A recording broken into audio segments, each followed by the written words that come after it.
모든 종교는 메시아를 모시고 있습니다. 그 메시아는 종교에 있어서 신앙의 대상자를 뜻할 것입니다. 기독교에서 메시아는 예수 그리스도를 뜻합니다. 역사적으로 구약 성경을 보면은 메시아 사상이 성장을 했는데 미래의 이스라엘 민족을 고난과 어려움에서부터 정치적으로 사회적으로 구속할 그런 메시아, 구속자를 뜻해왔습니다. 이스라엘 민족의 대표적인 왕은 다윗 왕입니다. 다윗 왕은 하나님 앞에서 믿음이 성실한 분이셨고 하나님의 말씀에 순종하셨습니다. 그리고 다윗 왕 때에 이스라엘 민족이 통일이 되고 다윗 왕 때에 이스라엘 민족의 최대의 전성기를 가져옵니다. 다윗 이후에 국가가 둘로 갈라지고 그 후부터는 계속적인 시련을 겪습니다. 그러니까 이스라엘 사람들의 마음속에서 이번에 취임하는 왕은 꼭 다윗과 같이 위대한 성인 군자와 같은 그리고 위대한 통치자가 될 것이다라고 하는 기대감이 있었습니다.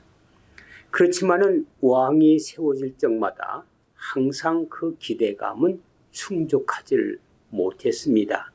이래서 점점 다윗을 기다리던 그런 다윗과 같은 왕을 기다리고 있었던 국민들의 그 민중들의 마음속에서 오실 메시아 그런 왕은 지금 현재 아니고 미래에 오실 분으로 그 특성을 투하시킵니다. 이게 메시아이즘입니다. 또이 메시아 사상이라고 말할 수 있을 것입니다.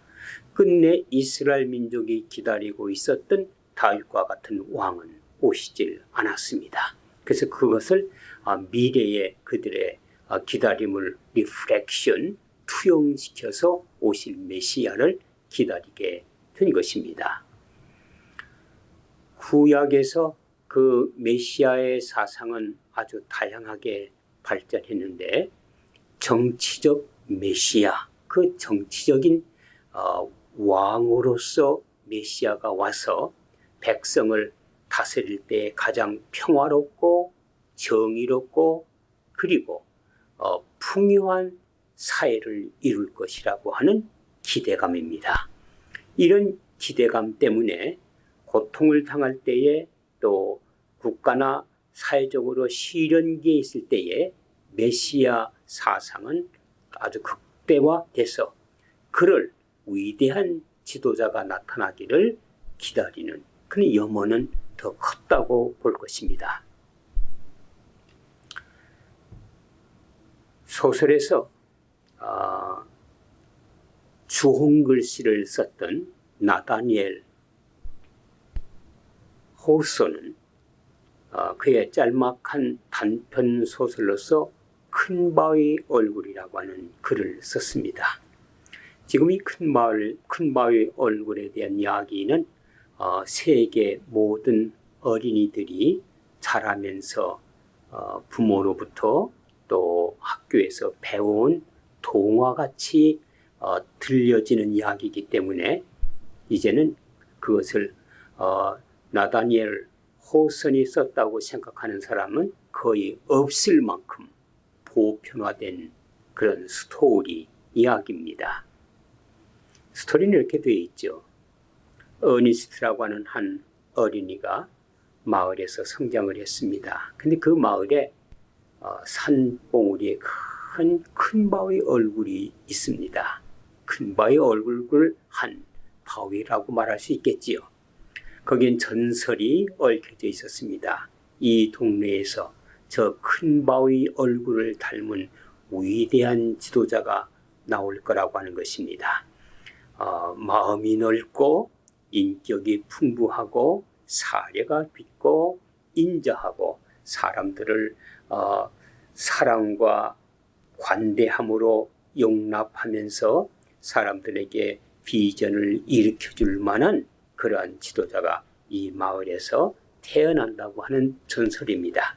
어니스트는 어려서부터 어머니로부터 그 큰바의 얼굴에 얽힌 이야기를 들으면서 성장했습니다. 그리고 어니스트의 소원은 꼭 그 위대한 큰바의 얼굴을 닮은 지도자가 이 마을에 나타나는 것을 보고 싶다고 하는 것이었습니다. 그 젊은 날에 젊었을 때였습니다. 그 마을에서 태어난 아주 위대한 부호 재상이 온다는 소문이 꽉 퍼졌습니다. 온 동네 사람들이 모여서 큰바의 얼굴과 같은 그 지도자, 재상, 부호, 부자가 이 마을에서 태어났는데 그가 온다는 소문으로 온통 동네 사람들이 모여들었습니다. 어니스트도 물론 그 무리들 가운데 끼어서 그 재상이 오는 것을 봤습니다. 그러나 어니스트는 매우 실망을 했습니다. 그는 탐욕으로 가득 차 있어 보이고 그리고 그 얼굴에는 욕심이 가득 찬 모습을 봤습니다. 그가 마차를 타고 오면서 그 구걸하는 자에게 동전 몇 푼을 던져주는 것을 봤습니다. 어니스트는 생각했습니다. 그는 큰바의 얼굴을 닮은 사람은 아니다. 이런 생각을 했습니다. 또 오랜 시간이 지났습니다. 그가 성년이 됐을 때였습니다. 그 마을에서 태어난 아주 위대한 장군이 이제 이 동네를 자기 고향을 방문한다는 소문으로 가득 차게 됐습니다. 동네 사람들이 또 모였습니다. 그리고 그 장군이 백마를 타고 오는 것을 봤습니다. 온 그 마을 사람들은 손을 흔들면서 큰바의 얼굴이라고 환호를 질렀습니다. 그 군중들 속에 어니스트는 끼어 있었습니다. 그리고 그 장군은 아주 포악하고 그리고 그 장군은 엄청난 힘은 있어 보이지만은 관용이라고 하는 것은 조금도 보이지 않는 그런 인품과 얼굴 모습을 가지고 있었습니다. 큰바의 얼굴을 어니스트가 바라보면서 이분은 큰바의 얼굴이 되지 못한다는 생각을 하면서 또 실망을 했습니다. 그가 나이가 많이 들어서 이제 노년이 가까웠을 때에 이 마을에서 태어난 위대한 정치가가 방문한다고 하는 것입니다. 그는 언변이 훌륭하고 인품이 뛰어나서 그 나라에 대통령 출마를 한다는 것입니다. 그가 자기 고향을 방문한다는 전갈이 왔습니다. 온 동네 사람들이 다시 모였습니다. 그리고 위대한 이 나라의 대통령, 위대한 큰바의 얼굴 마을에서 태어난 큰바의 얼굴이라고 그를 영접했습니다. 어니스트가 멀리에서 그분을 바라볼 때에 그는 야욕으로 가득 찬 사람이었습니다. 명예욕으로 가득 찬 사람이었습니다. 그는 결코 어니스트가 기다렸던 그러한 큰바의 얼굴의 성품과 인격을 가진 지도자가 아니었습니다. 어니스트는 매우 실망을 했습니다. 그 정치가의 이름은 올드 스토니 피츠라고 하는 이름을 가진 정치가요 그 나라의 지도자였습니다. 지도자가 정치인이 다 큰바의 얼굴과 같이 그런 인품과 리더십, 지도력을 가진 것은 물론 아닐 것입니다. 어니스트는 그 마을을 한 번도 떠나본 적이 없습니다. 그리고 소박하게 농사를 졌습니다. 농사를 지면서 큰바위를 바라보면서 명상에 잠김으로써 그 큰바위 얼굴을 통해서 지혜를 얻었습니다. 그리고 그 스스로의 삶의 세계와 정신세계와 영적인 세계를 넓혀 나갔습니다. 그 마을에서 어니스트의 교훈을 듣기 위해서 그리고 그분의 철학을 듣기 위해서 자주 동리 사람들이 모였습니다. 그리고 그들에게 어니스트는 교육을 했습니다. 어느 날 그 마을에 시인이 찾아왔습니다. 그리고 시인이 어니스트와 대화를 나눴습니다. 어니스트가 그 시인에게 말했습니다. 나는 당신이 쓴 이 시를 읽으면서 그분이 혹시 이 마을에 큰바의 얼굴은 아닌가 하는 생각을 가져봤다고 말했습니다. 그러면서 또 한편으로 어니스트가 이야기하기를 그 시를 쓴 사람의 시와 생활이 너무 동떨어져 있다는 사실을 자기는 발견하면서 실망을 했다고 솔직하게 고백을 했습니다. 이 시인이 말했습니다. 저도 그 점을 고백합니다. 내 말과 시와 그리고 내 생활 사이에는 긴 거리감이 있는 것을 나는 고백합니다. 라고 대답했습니다. 시간이 돼서 마을 사람들이 모인 곳에 어니스트가 백발이 성성한 모습으로 찾아가서 그들을 향해서 설교를 했습니다. 그때에 해가 뉘엿뉘엿 큰바의 얼굴 뒤로 넘어가고 있었습니다. 이 시인이 갑자기 큰 소리로 부르짖었습니다. 저 큰바의 얼굴을 보시오. 어니스트는 어느새 큰바위의 인품과 인격과 모습을 닮아 있었습니다. 큰바위 얼굴이 지금 여기 계십니다. 사람들이 어니스트를 바라봤을 때 넘어가는 태양의 햇살을 받은 어니스트의 얼굴 모습은 분명히 그 마을의 큰바위 얼굴 모습을 하고 있었습니다. 인품이 넓고 관대해 보이며 사랑과 그리고 이해가 풍부하며 사람들을 포용할 수 있으며 영혼과 심령을 설득할 수 있는 그런 풍채와 모습을 지니고 있었습니다. 시인이 그 어니스트를 향해서 말했습니다. 당신이 큰바위 얼굴입니다. 어니스트가 대답합니다. 아니요. 내가 큰바위 얼굴이 아닙니다. 나는 그 큰바위 얼굴을 아직도 기다리고 있습니다. 그렇지만은 어니스트의 마음속에 큰바위 얼굴에 각인된 사겨진 그 모습이 어니스트의 영혼 속에도 심령 속에도 각인되어 있었습니다. 사겨져 있었습니다. 기다림은 그 기다리는 사람의 모습이 기다리는 자의 마음에 그 이미지가 생각이 각인되게 되어 있습니다.